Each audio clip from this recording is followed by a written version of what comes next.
ito po yung ating model house, no? Tingnan lang po natin kung paano po yung design po nito. Basic lang. So, gaya ng sabi ko kanina, pwede nyo pong lagyan ng living area, no? Maliit maybe na sofa. Nandito po yung TV. And ito po yung small dining area. So, para po sa nagsisimulang pamilya, no? Kakasya naman na po dito. And dito nilagyan ng dito ang ating extension ng lababo. Pwedeng dito yung ating laundry area.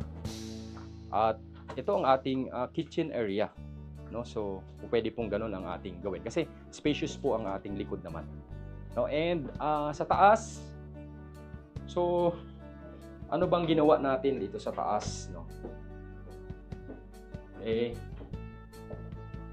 Same lang, walang masyadong dinagdag, no, kung hindi gamit lamang, no? So yung CR natin, same lang din naman. Nilagyan lang dito ng bedroom para mas spacious, para mas kasya yung ating mga titira dito sa particular bedroom. Nilagyan lang ng ganitong design, no, para ma-maximize yung ating space, no. So dito, basically kung meron tayong kapamilya, pwedeng dito sa deck na ito at dito yung isa naman, no, para po mapagkasya. And of course, syempre, itong isang room, pwedeng ito yung master's bedroom natin kung tayo ay may kapamilya.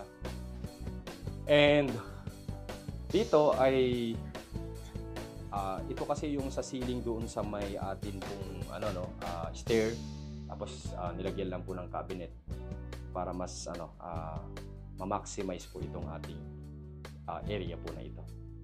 So yan po ang ating makukuha dito sa Prime Mold and Claim.